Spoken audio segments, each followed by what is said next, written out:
Soyuq qış günlərindən sonra baharın gəlişi təbiəti canlandırır. Günlər uzanır, havalar isinir, torpaq oyanır, ağaclar tumurcuqlayır.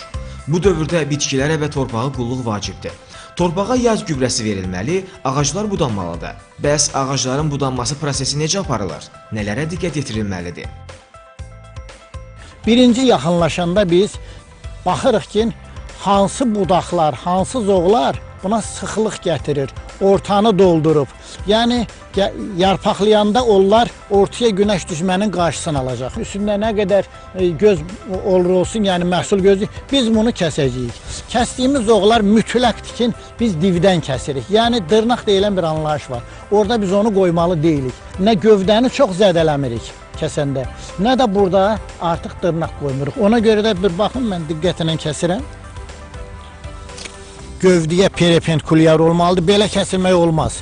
Belə kəsilməzlər. Çünki orada yağınlıqlar orada dura bilər, sonra çürüyər o. Ağacın budama müddəti əsasən onun növündən və böyümə vərdişlərindən asılı olaraq dəyişir. Ümumiyyətlə, yaz və yay ağacların böyümə dövrü budama üçün ən yaxşı vaxtdır. Bununla belə çiçək açan ağacları çiçəkləmə dövründən sonra budamaq tövsiyə olunur.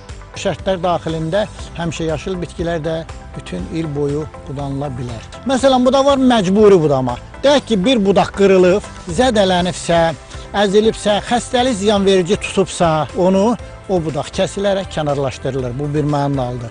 Bu, bəzən ona sanitar kəsim də deyirlər. Bir də var məcburi kəsim. Məcburi nədir? Yəni, deyək ki, bitkinin buzoğu gedib o biri bitkinin çətirinin içinə girib.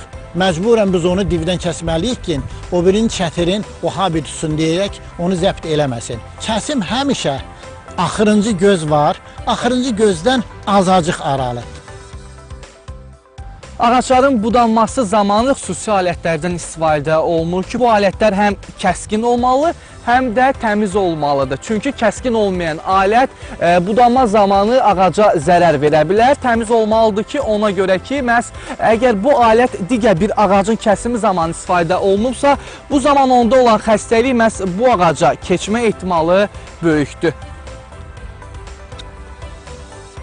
Mütəxəssislər deyirlər ki, düzgün qulluq edilməyən ağac cəmi bir neçə ildən sonra zəifləyir, məhsuldarlıq səviyyəsi aşağı düşür. Nəticədə tədricən ağac quruyur, öz funksiyasını itirir. Bu baxımdan xəstəliklərə və zərərvericilərə qarşı mütəmadi olaraq profilaktik tədbirlər aparılmalı, ağaclar zamanında budanmalıdır. Vüsal Ərifsoy, Faris Şixaliyev, Səbuy Sadiq, Telesər.